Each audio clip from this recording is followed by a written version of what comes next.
ಹಾಗಿದ್ರೆ ವಿರೋಧ ಪಕ್ಷದ ಶಾಸಕರು ಕರ್ನಾಟಕದವರಲ್ವಾ? ಆ ಕ್ಷೇತ್ರಗಳಿಗೆ ಅಭಿವೃದ್ಧಿ ಬೇಕಿಲ್ವಾ? ಯಾರೇ ಒಂದು ಪಕ್ಷ ಗೆದ್ರೆ ಮುಖ್ಯಮಂತ್ರಿ ಆದ್ರೆ ಆ ಪಕ್ಷದ ಶಾಸಕರಿಗಾಗಿ ಮಾತ್ರ ಉಳಿಬೇಕಾ?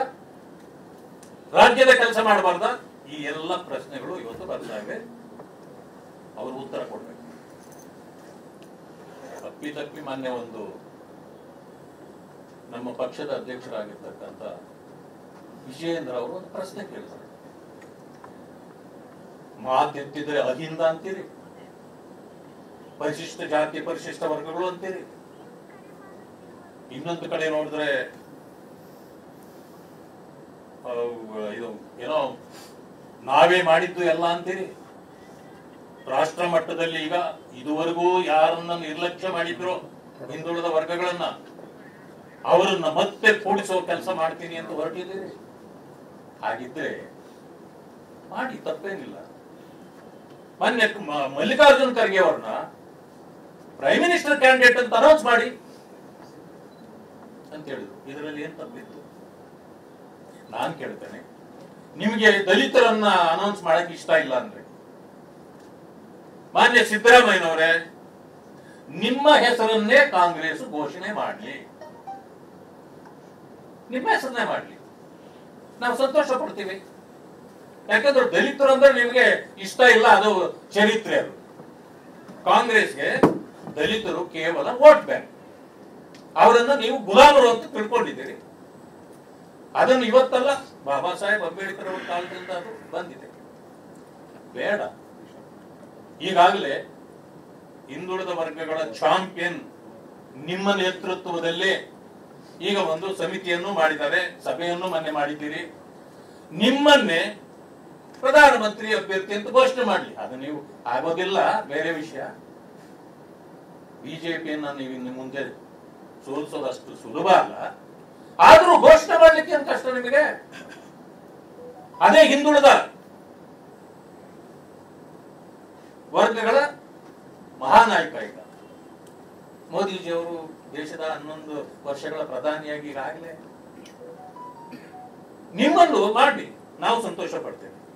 ಅದು ಬಿಟ್ಟು ಏನೆಲ್ಲ ಮಾತಾಡಿಬಿಟ್ರಿ ನೀವು.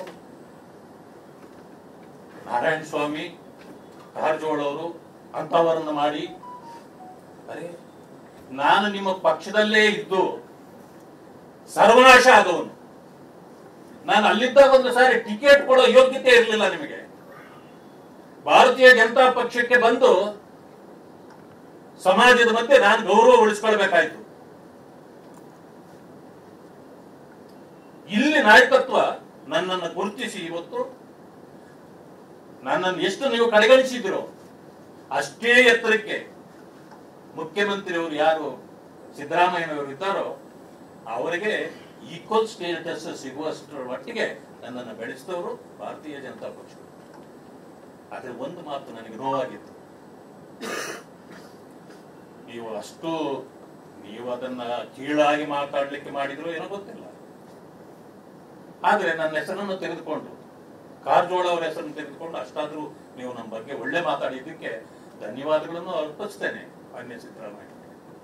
ಆದ್ರೆ ಪದೇ ಪದೇ ಒಂದು ಮಾತನ್ನು ಹೇಳ್ತಿರ್ತೀರಿ, ನಾರಾಯಣ ಸ್ವಾಮಿ ಕೈಯಲ್ಲಿ ಚಡ್ಡಿ ಒರೆಸಿಬಿಟ್ರಿ RSS ಬಿಜೆಪಿನವರು ಅಂತ. ನಾನು ಹೇಳ್ತೇನೆ, RSS ಬಿಜೆಪಿಯವರು ನನ್ನ ಕೈಯಿಂದ ಚಡ್ಡಿ ಒರೆಸಿಲ್ಲ. ಆ ಚಡ್ಡಿ ಒತ್ಕೊಂಡು ಬರಂತ ಕೆಲಸ ಮಾಡಿಸಿದ್ದು ನನ್ನ ಕೈಯಲ್ಲಿ ಮಾನ್ಯ ಸಿದ್ದರಾಮಯ್ಯನವರೇ. ಯಾಕೆ ಅಂದ್ರೆ ಕೆಲವು NSU ಹುಡುಗರು ಪ್ರೊಟೆಸ್ಟ್ ಮಾಡುವಾಗ ನಮ್ಮ ಆಗಿನ ಸಚಿವರಾಗಿದ್ದ ಮಾನ್ಯ ನಾಗೇಶ್ ರವರ ಮನೆಗೆ ನುಗ್ಗಿ ಚಡ್ಡಿ ಸುಟ್ಟಿದ್ರು. ಪತ್ರಕರ್ತರು ನಿಮ್ಮನ್ನು ಕೇಳಿದ್ರು, ಇದು ಸರಿಯೇನಾ ಅಂತ. ಏನ್ ತಪ್ಪು? ನಾನು ಚಡ್ಡಿ ಸುಡ್ತೀನಿ ಅಂತ ನೀವ್ ಹೇಳಿದ್ರಿ. ಓ, ಸಿದ್ದರಾಮಯ್ಯ ಇಂತ ದೊಡ್ಡ ವ್ಯಕ್ತಿ, ಅವರೂ ಚಡ್ಡಿ ಸುಡ್ತೀನಿ ಅಂದಿದ್ದಕ್ಕೆ ನಾನೇನ್ ಮಾಡಿದೆ? ನಿಮಗ್ ಸಹಾಯ ಮಾಡ್ಲಿಕ್ಕೆ 4 ಚಡ್ಡಿ ಹೊಸದನ್ನು 4 ಚಡ್ಡಿ ತಂದು ಕೊಟ್ಟೆಪ್ಪ. ಇದರಲ್ಲಿ ವರ್ಷಿದ್ದಲ್ಲಿ ಇದನ್ನು ಬರುವಂಗ ಮಾಡಿದ್ದು RSS ಬಿಜೆಪಿ ಅಲ್ಲ, ಮಾನ್ಯ ಸಿದ್ದರಾಮಯ್ಯನವರೇ. ಪದೇ ಪದೇ ಇದನ್ನ ಹೇಳಿ ಚೀಮಾರಿ ಹಾಕ್ಸ್ಕೊಳ್ಬೇಡಿ ನೀವು. ಚಡ್ಡಿಗೂ ಚಡ್ಡಿ ಅನ್ನೋದೇ ಒಂದು ಗೌರವದ ಸಂಕೇತ. ಆ ಗೌರವನಾದ್ರೂ ಉಳಿಸ್ಕೊಳ್ಳಿ.